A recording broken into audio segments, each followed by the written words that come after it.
அரசனை வதைத்ததாக பார்வகை வேலனோல் வரராச மணிவன் செய்த ஏழ்மை தமிழில் செய்யவே வாடஞானே பார்வகை மதகம்பீரா கணபதி காப்புதாமே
மன்னர்கள் ஆட்சி காலத்திலே உக்ரைசீன மன்னனான மனோகிரபாணி என்று சொல்லக்கூடிய பெண்ணை மாறி மணமுடித்து வந்து வரும்போது சீரும் சிறப்புமாக ஆண்டவருடைய அருளாலே அழகான ஒரு ஆண் குழந்தை பெற்றெடுத்தார்கள்.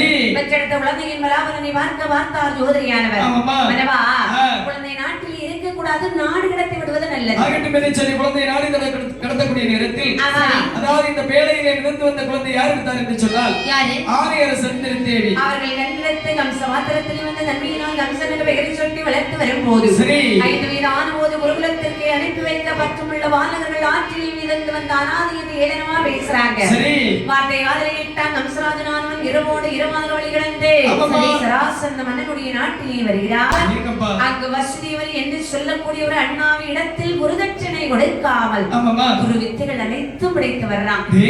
படைத்து வரும்போது வளர்ந்து வளர்ந்து வளர்ந்து ஒரு வாலிப பருவம். அந்த 18 வயது பருவத்திலே சராசந்த மன்னனுடையார் படைத்து வருகிறார் என்று பார்த்தார். கடல் நாடு தனிநீரத்தே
படை கொடுப்பதற்கு யாராவது உண்டு என்று சொன்னால் அனுப்பிவிடு.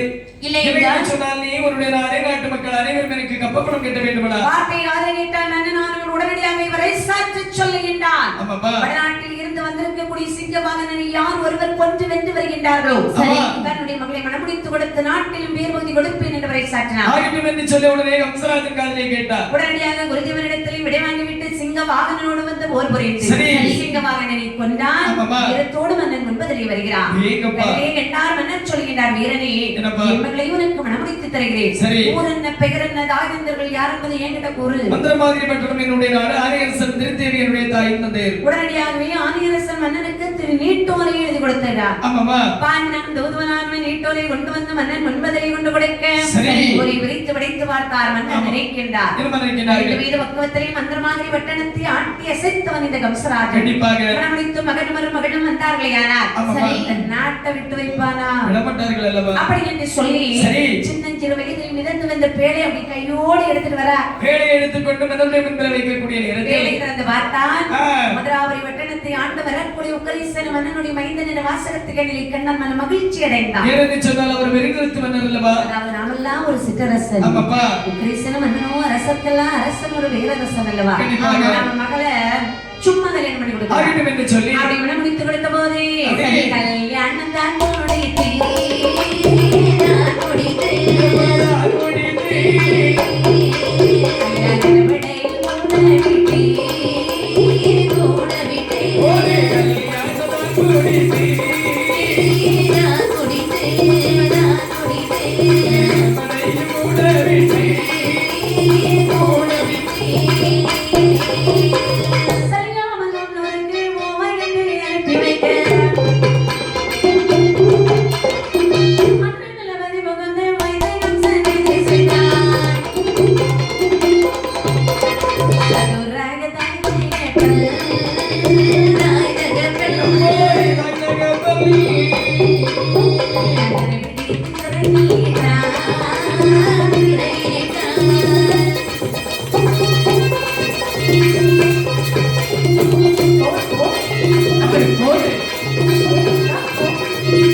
தன்னுடைய நாட்டான மதுராபுரி பட்டணத்திலே வரக்கூடிய நேரத்தில் தாயும் தந்தையும் பிடித்தான் பாதாள சிறையில் கொண்டடைத்தான். அப்படியே அரண்மனையை சுற்றி பார்த்து விட்டு வரக்கூடிய நேரத்தில் இந்த கம்சனின் சித்தப்பா மக்கள் தேவகராஜன் பெற்றெடுத்த மக்கள் தேவகி ரோகிணி இருவரும் அவர்கள் கல்யாணம் முடியாமல் எண்ணி பெண்ணாக கண் தூங்கி வாடி வரும்போது இந்த நேரத்தில் மந்திரியாரை பார்த்து கேட்டார். மந்திரியாரே, என்னுடைய இது யார்? எனக்கு உங்கள் சித்தப்பா மக்கள் உங்களின் தங்கை முறை. என்னுடைய தங்கைமார்கள் இவ்வளவு காலமாக திருமணம் முடிக்காத இருக்க காரணம் அதாவது மனமுடித்து கொடுக்கவும் ஆளே மனமுடித்து வருவதற்கும் யாரும் ஆகிட்டும் என்று சொல்லி அங்க இருக்கக்கூடிய மன்னாதி மன்னர்களுடைய ஜாதகத்தை பார்க்கின்றார்கள். தங்கைமார்களுடைய ஜாதகத்தோடு பொருந்தவில்லை. ஏற்று பார்க்கக்கூடிய நேரத்தில் வசுதேவர் அருகிலே இருக்கிறது கட்டிலே கண்டார். வசுதேவர் ஜாதகத்தை வாங்கி பார்க்கும்போது எப்படி இருக்குது? 10 பொருத்தமோ பக்கவா இருக்குது. உடனடியாக அந்த வசுதேவருக்கு 2 தங்கைகளையும் மனமுடித்து கொடுத்தார். சரி, ஏன்னா குருதேவர் குருதட்சணை ஏதாவது கொடுத்தோமா? இதுவரை கொடுத்தது கிடையாது அல்லவா? அப்படின்னு குருதட்சணை 2 தங்கைகளை கொடுத்துட்டான். மனமுடித்து கொடுத்த போது தங்கைக்கு சீதனமாக மதுராபுரி 2ஆக பிரித்தான். சரி, பட்ட மதுராபுரி தென் மதுராபுரி தென் மதுராபுரி யார் ஆண்டு வர்றா? வசுதேவர். ஆனால் வட மதுராபுரி கம்சராஜன் ஆண்டு வருகிறான். சரி, தென் மதுராபுரியிலே வசுதேவர் என்னைக்கு காலடி எடுத்து வைத்தாரோ அன்னையிலிருந்து செழிப்புனா செழிப்பு, அப்படி ஒரு செழிப்பு. அந்த மலையுடைய சாரலாத இந்த கம்சராஜன் ஆண்டு வரக்கூடிய மகர் வர பெய்யக்கூடிய நேரத்தில் வட மதுராபுரியிலே சாரல் மழையாக வீச பார்த்தார்கள் இந்த சம்சாரிமார்கள். என்னடா ஆரியாடி சாரல் அடித்து முடிகின்றது. ஆமா ஆமா, இந்த நேரத்தில் நாம் பயிர்மதாதிகள் செய்தோம் என்று சொன்னார். கண்டிப்பாக அந்த நேரத்தில் பலனன்பிக்கலாம் பயிர் வச்சிடலாமா? எப்படிப்பட்ட பயிர்களெல்லாம் வைக்கிறார் என்று பார்த்தால் இஞ்சி வைத்தார், ஏலம் வைத்தார், இஞ்சி வைத்தார், ஏலம் வைத்தார், எல்லாமே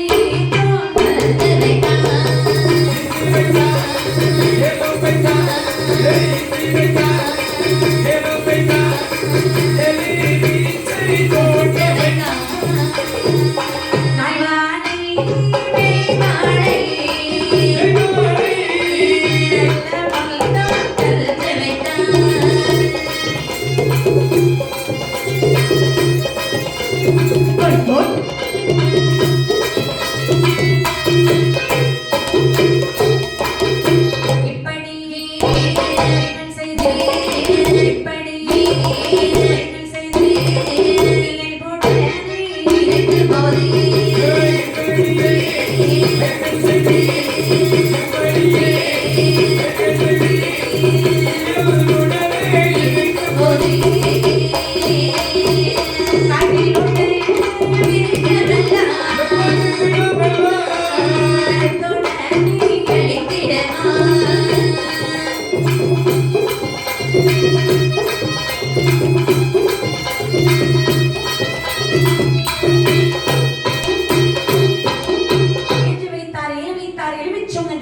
தாய்வாளை பேய்வாளை எந்த முந்தம் கண்டு வைத்தார். வயல்களிட்டு வளர்த்து வரும்போது வனத்திலுள்ள வன மிருகங்கள் வந்து வயல்களெல்லாம் அழைத்து நாசப்படுத்த இந்த நேரத்தில் மன்னாதி மன்னர்கள் ஆவலாதி சொல்லுகின்றார்கள். குடிபடை மக்கள் வந்து ஆவலாதி சொல்ல பார்த்தான் கம்சராஜனானவள்.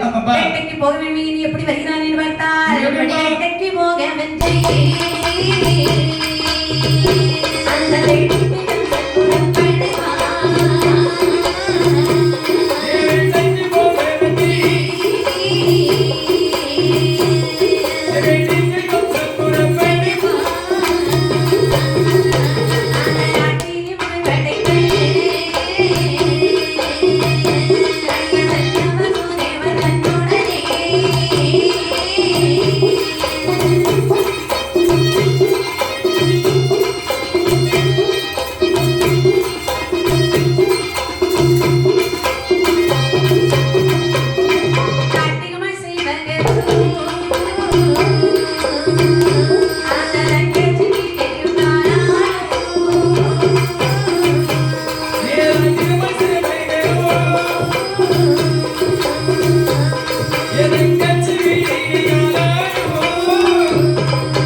அந்த வழியாக வரும்போது வந்து வழி மறித்தாள் தேவியானவள்.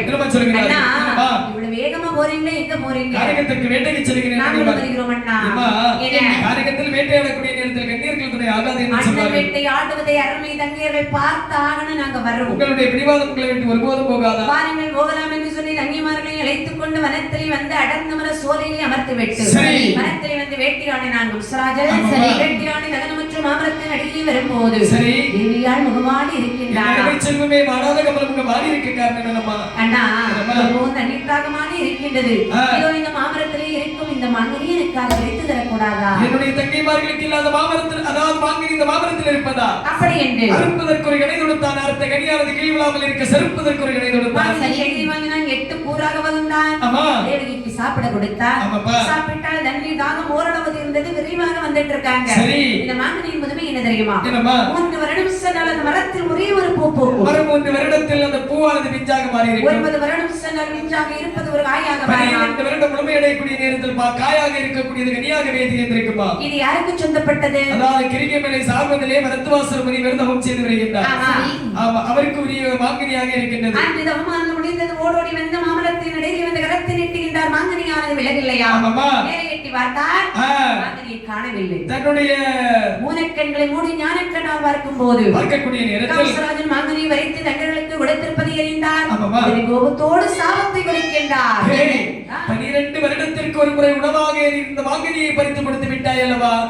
உண்டவளுடைய வயிற்றில் பிறக்கக்கூடிய 8வது குழந்தையால் திட்டமிட்டமாக அவனுடைய சிரசாக தரப்படும். அந்த வார்த்தை அசரீரி வார்த்தையாக ரதத்தை சென்று கொண்டிருந்த கம்சராஜன் காதை கேட்டதா? ஓடிக்கொண்டிருக்கக்கூடிய ரதத்தை நிறுத்தினார். விரைவாக சாடி தங்கைமாருடைய தலைமையை கரைக்கி பிடித்து இடைவாள் எடுத்து வெட்டச் செல்லக்கூடிய நேரத்தில் எட்டு பிடித்தார். வசதிகள் வைத்தனா சற்று நில்லுங்கள்.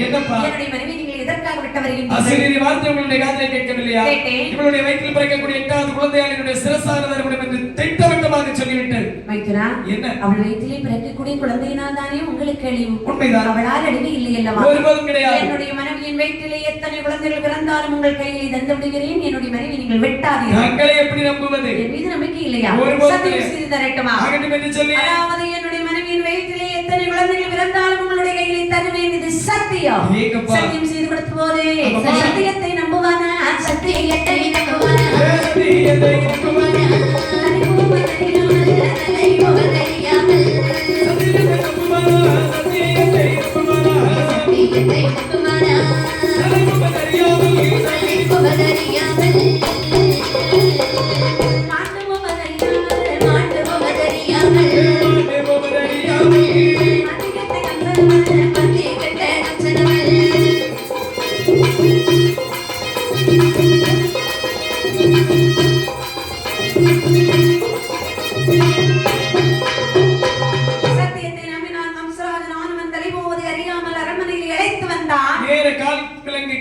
போட்டு பாதாள சிறையில் அடைத்து வைத்து விட்டார். சிறையில் இருந்து கொண்டு ஓட்டைக்குள்ளே இருந்தாலும் ஓட்ட புள்ளி மாறுமா? ஒருபோதும் மாறாதல்லவா? சிறையில் இருந்து கொண்டு தேவயானவள் 1 2 என்று சொல்லி 6 ஆண் குழந்தைகளை பெற்றெடுத்தாள். 6 குழந்தைகளையும் வம்சராஜன் பாவ குழந்தை என்று பார்க்காமல் அரி என்று சொல்லி அறிந்தே கொண்டு விட்டார். ஏழாவது ஒரு குழந்தையானது அவளுடைய வயிற்றிலே 4 மாத கருவாக இருக்க, கருவானது அகற்றப்பட்டு கோகுலத்தில் இருக்கும் ரோகிணி கர்ப்பமுற்று அவள் ஒரு ஆண் குழந்தை, மீதமுள்ள மாதங்கள் சுமந்து அவள் ஒரு ஆண் குழந்தை பெற்றாள். அவள் என்றெடுத்த காரணத்தினால் அந்த குழந்தை கொல்லவில்லை. இந்த 6 குழந்தைகளை கொண்டான் பார்த்தீர்களா? அவர்கள் உயிரார்ந்த கைலாச மலையில் சென்று பாவமலையாக வளர்ந்திருக்க தேவாதி தேவர்களுக்கு பகவானை சென்று தரிசிக்க வழி இல்லையா? பார்த்த தேவாதி தேவர்களும் பூமா தேவியும் பூமி வாரம் முறைக்க முடியாமல் அந்த வார்க்கடல் வண்ணன் வரந்தாமலை எப்படி வேண்டுகிறாள் என்று பார்த்தார். கண்ணன் நிக்கரை அம்மாளை கண்டபடி நாராயணே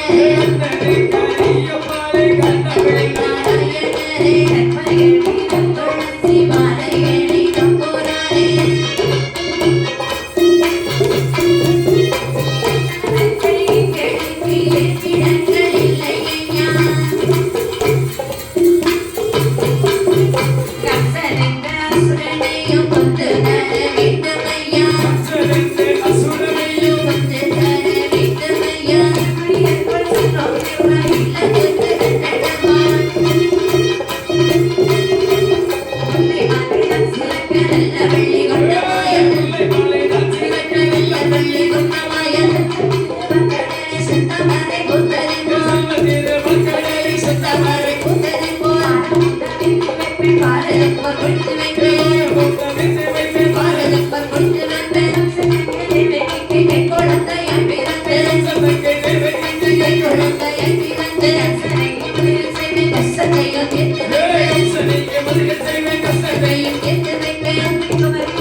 சென்று அவதாரம் எடுத்தார்.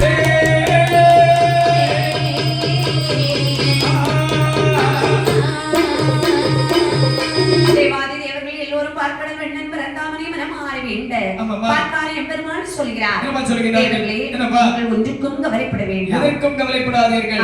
இந்த உலகத்தில் நான் தேவியுடைய வயிற்றிலே 8வது குழந்தையாக அவதரிக்கப் போகின்றேன். சரி. இந்த உலகத்தில் கீதை என்று சொல்லக்கூடிய நாமத்தை உச்சரிக்கக்காகவும், அது மட்டுமல்லாமல் சிசுபாலனை விதைப்பதற்காகவும், பாரத போர் முடிப்பதற்காகவும் நான் கண்ணனாக அவதரிக்கப் போகின்றேன். சரி. ஆகையால் நீங்கள் அனைவரும் பதற்றப்படாமல் செல்லுங்கள் என்று சொல்லி அவர்களை அனுப்பிவிட்டு மாயவனார் எப்படி தேவிகள் வைத்திலே அவதாரம் எடுக்கிறார் என்று பார்த்தால் எப்படி சென்றிருக்க திருநெடுமால் தேவகிகள் திருவயத்தில்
Thank you.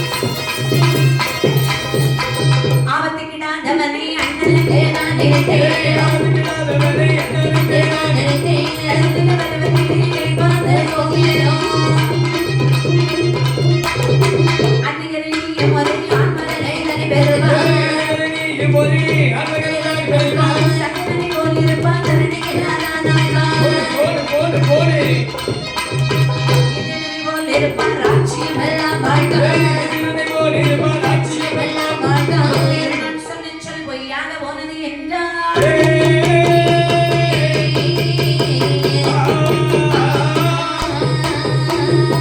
தேவிகள் வயிற்றிலே கருவானது உருவாக வளர்ந்து 1 2 என்று சொல்லி 10 மாதம் நிகழ்ந்திருக்கு தன்னுடைய அண்ணனின் முகத்தை பார்த்து ஆகிலையானவள் சொல்கிறார் அதாவது நான் பெற்றெடுத்த 6 குழந்தைகளை நீ கொண்டு விட்டாய் அண்ணா இந்த ஒரு குழந்தையாவது எனக்கு விடுத்து விட மாட்டாயா என்னண்ணா அதாவது உன்னுடைய வயிற்றில் பிறக்கக்கூடிய குழந்தை 8வது குழந்தை யாரு என்னுடைய சிரசான தர்மடம் என்றுள்ள சாபம் குழந்தையை கொஞ்சம் வேண்டும் என்று கேட்கிறாயே பிடித்ததங்கை தேவகியை முரங்காரால் சிறை துதைத்தார் பாதாள சிறையில் அடைத்திட்டார் சிறையில் இருந்து கொண்டு தேவியானவள் என்ன சொல்லி எழுது புலம்புறாதீங்க என்னம்மா நான் கண்டிப்பெண்ணாக இருக்கக்கூடிய நேரத்தில் என்னுடைய கையை பார்த்த யோதரியானவர் நீ இந்த உலகத்திலே அழகான ஒரு ஆண் குழந்தை பெற்றெடுப்பார் அவன் இந்திரனை போலிருப்பார் அச்சியமெல்லாம் ஆழ்வார் சந்திரனை போலிருப்பான் சராசந்தன் போல் ஆழ்வார் என்று சொன்னார்கள் நான் சொன்ன சொல் பொய்யாகதான் போய்விட்டது ஆண்டவா என்று எழுது கொண்டிருக்கக்கூடிய நேரத்தில் என்ன புலம்பிய தெய்வகியானோ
குழந்தையை கொஞ்சம் கொண்டிருக்கக்கூடிய நேரம் இது கிடையாது. அதாவது இந்த குழந்தையை கொண்டு ஆயர்பாடியிலே கொண்டு விட்டு அங்க ஒரு பெண் குழந்தை பிறந்திருக்கின்றது. உடனடியாக இந்த பூக்குடையை வைத்து அந்த பெண் குழந்தையை எடுத்து வா ஆகட்டும் என்று உரைத்த போது பூக்குடை ஆனந்திலே மாயவரை தூக்கி வைத்துக் கொண்டு 1000 பேர் அசைக்கோன அளவுடைய கல் கதவை கடந்து அவனை யாரானதை கடந்து ஆயர்வாடி வட்டணத்திலே அஸ்வதியால் முன்பதிலே இந்த ஆண் குழந்தை எடுத்துவிட்டு அங்கு பிறந்த பெண் குழந்தை எடுத்து அப்படியே மறுபடியும் வந்து தேவிகால் முன்பதிலே குழந்தையானை ஓட்டுவிட்டு சிறைச்சாலையில் அமர்ந்தார். உடனடியாக அங்கு பெண் குழந்தை அழுக சத்தத்தை எங்கு இருக்கக்கூடிய காவலாளிகள் கேட்டார்கள். சொல்லுகிறார்கள் உங்களுடைய தங்கைக்கு குழந்தையானது பிறந்திருக்கின்றது. குழந்தை பிறந்து விட்டதா? இதோ வருகிறேன் என்று சொல்லி உரைமாலை உருவிக்கொண்டு ஓடி ஓடி வருகிறார். ஓடி வரக்கூடிய நேரத்தில் கொஞ்சத்தினால் எடுத்துக் கொள்ள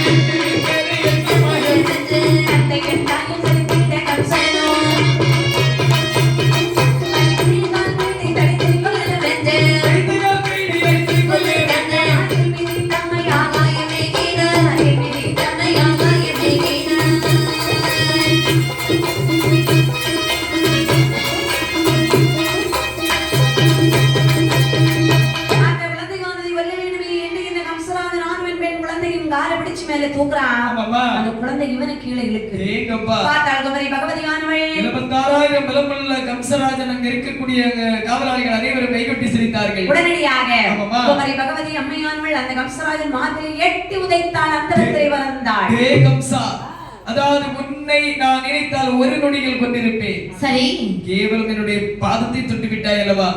உன்னை கொல்வதற்காக என்னுடைய கண்ணன் ஆயர்பாடியிலே வாழ்ந்து வருகின்றார். சரி, ஆயர்பாடியிலே வாழ்ந்து வருகிறான் என்று சொல்லிவிட்டு குழந்தை அந்த அந்தரமார்க்கமாக மறைந்ததால் சரி, இந்த ஆயர்பாடி என்ற வார்த்தையாக கேட்டபோது சாகாமல் செத்த சவம் போல சஞ்சலப்பட்டு அமர்ந்தான். ஆமாமா. அப்படி இருக்க ஆயர்பாடி வெற்றிடத்திலும் கோபியர்கள் எல்லோரும் கண்முழித்தார்கள். ஆமாமா. அசோதை பக்கத்துல அழகான ஒரு ஆண் குழந்தை. அழகுனா அப்படி ஒரு அழகு இல்லையா? அந்த குழந்தையானது கையில் எடுத்த போது கண்ணம்மையில் ஆட்டோட்ட புகழ் வீதமாக புகழ் வீதமாக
Bye.